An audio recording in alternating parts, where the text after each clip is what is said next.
This is the Kremlin, citadel of Russian communism. Looking at Russia, we might see it as a country to be studied, as we study other nations of the world. Yet we know that Russia today is regarded as a grave threat to our nation, to our freedom, to the peace of the world. Why so? What makes it a threat? Looking closer, we see a clue. Public display of giant portraits of communist leaders. These leaders, by their actions, have caused the world to stand guard. Here, in Russia, you see the reason why so many nations are building up their defenses. Here, in Russia, you see the reason why we are spending billions of dollars in defense production, why your family is paying the highest taxes in our history. The leaders of Russia tell us their only concern is the defense of their own nation. Is this so? Or are they ambitious for world conquest? Question. A question of communism. Ever hear of Karl Marx? In his mind, communism was born more than 100 years ago. He looked at the world and saw men as divided into two classes, workers and capitalists. In the Communist Manifesto, he called upon the workers, the proletarians, to rise up and overthrow their capitalistic masters. He cried, "The proletarians have nothing to lose but their chains. They have a world to win. Working men of all countries, unite." This was the promise and the challenge of communism. In Russia, the Tsar was the government. To support the wealthy aristocracy, millions of peasants toiled in virtual slavery. The Cossacks, dreaded police of the Tsar, enforced tyrannical laws. Here was fertile ground for the ideas of communism. For here, indeed, the people had nothing to lose but their chains, the chains of the imperial government. In 1914, the Tsar sent his troops into the war that swept Europe. For more than 2 years they fought. While at home, people suffered from shortages, brought about the despotism and corruption of the imperial government. The people grew rebellious. Only a strong army could sustain the Tsar in power. But revolution was preached on the battlefield, too, to an army broken with corruption. Inevitably, the Russian army surrendered. And with the defeated army returning under the banners of revolution, the imperial government fell and revolution reigned. The chains were broken, and in violence was born the government of the proletarians. But a government needs leaders. Ever hear of Nikolai Lenin? He was the first leader of communist Russia. Leon Trotsky was another. Lenin lived but a few years, and out of the vicious struggle for power that followed his death, Joseph Stalin emerged as undisputed leader. Here was a new face, but in the background was an old one, Karl Marx. He established the ultimate aim of communism as world revolution. And the rulers of communist Russia, while firmly establishing their authority at home, created an international organization to stir up revolution throughout the world. Communism was on the march. Stalin was in the Kremlin. But what of the people? The proletarians who had fought to win a new world. Their new world might look promising, but although the land had been taken away from the capitalists, the workers didn't get it. Under communism, virtually everything belongs to the state. The individual has little right to own property or to plan his own life. He's told where to work with his employer. Little freedom to leave his job or seek a better one. Whereas we believe, and our religions teach, that the individual is all important, communism denies religion and debases the individual to a part of the vast machine that powers the state. Children are taken early and molded to fit the machine.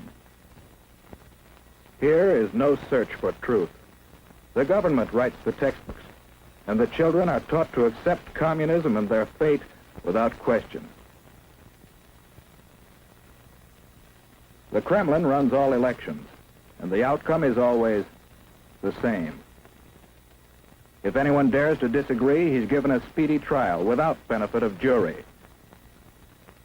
Such traitors may be immediately executed or sent off to prison. The proletarians have nothing to but their chains. They have a world to win. Although the people of Russia gained little, the rulers gained mightily in power. They built up a giant war machine, looking forward to the day when their flag would fly over the entire world. Then came the rise of Nazi Germany, another power bent on world conquest. The two nations joined forces, and Russia, believing itself safe from aggression, launched an invasion of Finland and other neighboring nations.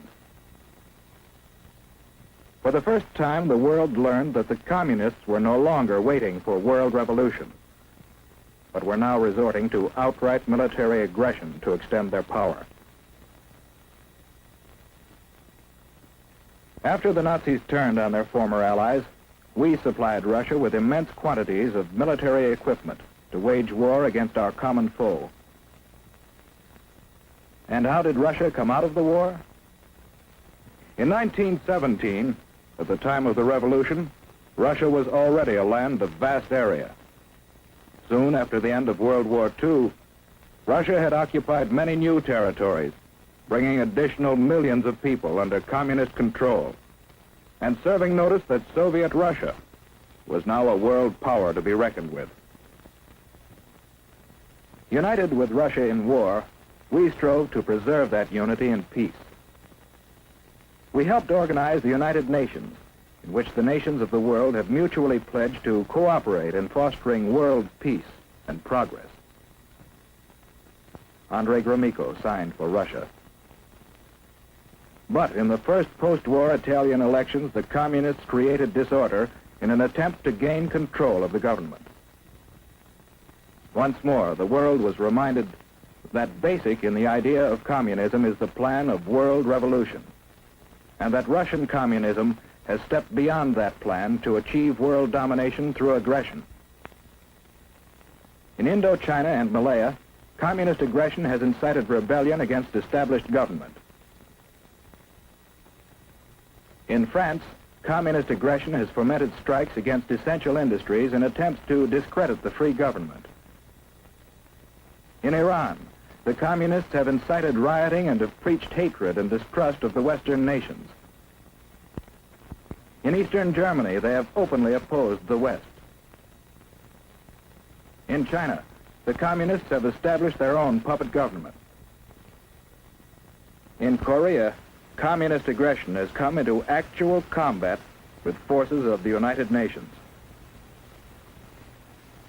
And with the most deadly of all weapons available to the Russians, no peoples in the world can feel secure against this aggression.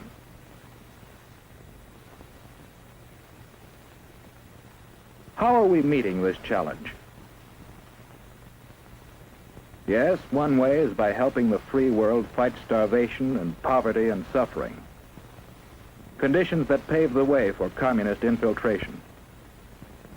We are also supplying equipment for the free nations to develop their own resources and raise their living standards. Another way we are meeting the challenge is by military alliance with some of the other free nations for mutual aid in opposing direct communist aggression. And we are building up our own military defense. But do these preparations mean that we have abandoned hope for peace? No. In the United Nations, we are continually seeking a workable plan for living in peace with communist Russia. Because we want peace, but we do not want this. We believe in freedom. Freedom, born of the conviction that every person is a child of God and is therefore of supreme worth. For these people, for ourselves, for everyone. We want freedom, not tyranny.